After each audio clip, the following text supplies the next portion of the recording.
Kaido will die in Wano, but the question is, how? How can we kill the strongest creature in the world who has survived a number of execution attempts and hell, even survived trying to kill himself? How can we pull off the impossible? Well, we can just ask my man Luffy, and by the end of this video, you'll be able to see how Kaido has to die in Wano and how Luffy will do it. Also, if you are new to the channel, please do subscribe. So, why should we kill the strongest creature in the world? Well, there's a whole list full of reasons as to why, but for this video, there are 3 main reasons. And that includes avenging Kozuki Oden, opening up Wano, and getting one step closer for Luffy to become the Pirate King. Even Kaido said it himself, death is what completes a person. So in order for the arc to truly be complete, we're gonna need some death, and it obviously isn't gonna be Luffy. Now many people have been saying that instead of Kaido, Orochi would be the one to die. And I do agree to a certain extent. I honestly think that both Kaido and Orochi would fall. And again, we'll have the 2 sides of the same coin. Orochi will die a pitiful death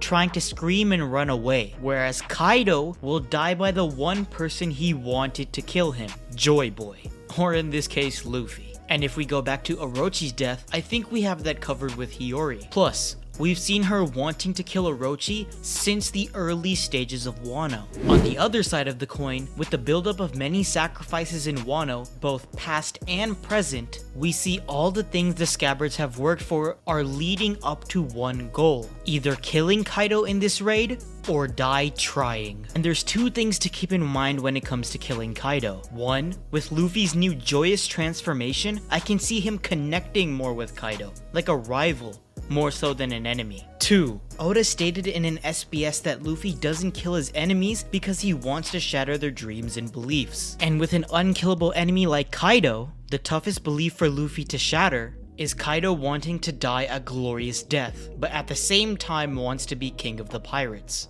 Now I think that putting this together, we'll see sort of a flipped situation, with Luffy thinking of Kaido as a friendly rival in the end, not an enemy. With Luffy seeing him as a rival, he'll be able to do many things that help fully complete the Wano arc, and that includes Oden's will, the vengeance of the Scabbards, and Luffy's personal goal to reach Laugh Tale. He'll overcome the impossible hurdle in Kaido to take out his competition, and destroy Kaido's belief of becoming Pirate King. But he'll fulfill his second one, to die a glorious death, as death is what completes a person. Well shit, there's even a theory that Kaido came to Wano to specifically die at Joy Boy's hand, since he couldn't become Joy Boy, and he couldn't become Pirate King either. With everything done in his life, and his former enemies having glorious deaths that created a huge legacy, Oden, Roger, and Whitebeard, Kaido craves the same thing. He wanted to cement his legacy. Alright, now that we figured out why Kaido should die in Wano, let's move on to how. And there's been many theories over time in terms of how Luffy will kill Kaido. And trust me, there's been some crazy theories when it comes to Luffy killing Kaido, but my favorite out of all of them is this, purely because of how funny it could be. Luffy will take the sword that's on Onigashima and use it to kill Kaido. Now I can already tell what you're thinking. Luffy is probably the absolute worst swordsman on Wano right now, and it doesn't make any sense.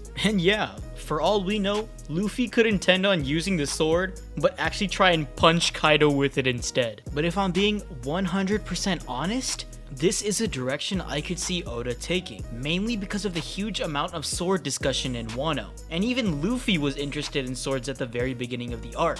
And some quick possible foreshadowing, we have this panel that was done right before the raid even started, where Luffy is literally saying he'll slice Kaido in half, and shout out to my boy Edens for pointing this out.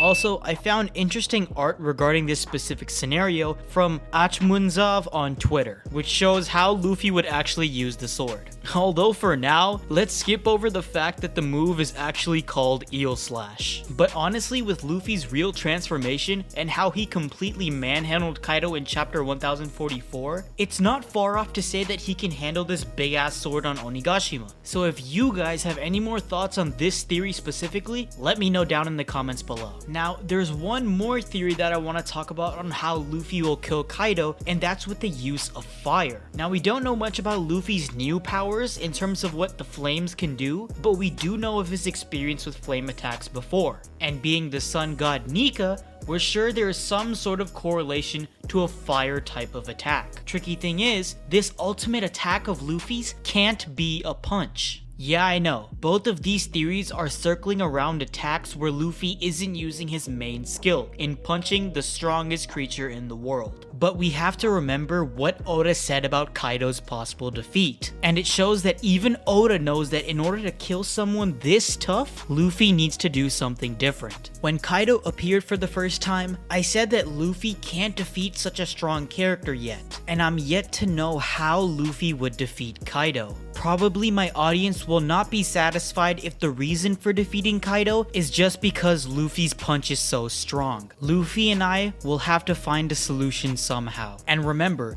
you do have to keep in mind that Oda does know Luffy is going to use Gear 5, as he alluded to it in another SBS. So the only thing Oda could be referring to here is the final blow. As of right now, this fire aspect is something that we need to pay more attention to, since it would be nice to see Kaido, the man who can literally spit fire, be burned by it, just like his former enemy Oden. An eye for an eye. Now, let's think, what in the world would Luffy use as a fire attack? Would he get inspiration from his brothers? Something new with Nika powers? Or something completely different altogether? My answer to this question? Yes. I feel like he'll use something that incorporates both Ace and Sabo and use his awakened powers as Nika. Real quick, does anyone remember Ace's final attack against Blackbeard? And do remember, this was his strongest attack that we know of. And according to Whitebeard, Ace was able to make an island-sized attack in their 100th fight. The name of the attack was 𝙲𝚘𝚙𝚕𝚒𝚒𝚝, which roughly translates to Great Flame Commandment, Flame Emperor. A fucking Flame Emperor! Honestly, a sun god and a Flame Emperor sound pretty similar to me right now. Also, can't forget that Luffy carries Ace's will, and coincidentally enough, we know that Ace came to kill Kaido in Wano. Now let's move on to the other brother, Sabo, who has some unique moves that need further investigation as well. Sabo has his own unique move that he's been developing ever since he joined the Revolutionary Army, and has pretty much honed it down to perfection. And that move is called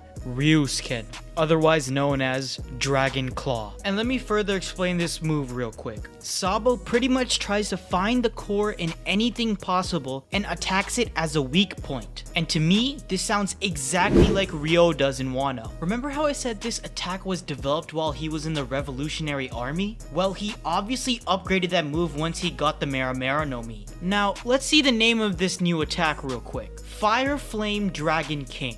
Wow. So we have the Flame Emperor with one brother and the Dragon King on the other. Notice anything yet? Now that Luffy has possibly even more firepower, his final attack might just be a combination of the two. All I know for sure is that Luffy is definitely killing Kaido's ass. Thank you guys so much for watching this video, and if you want to see more One Piece content, please do subscribe. See ya!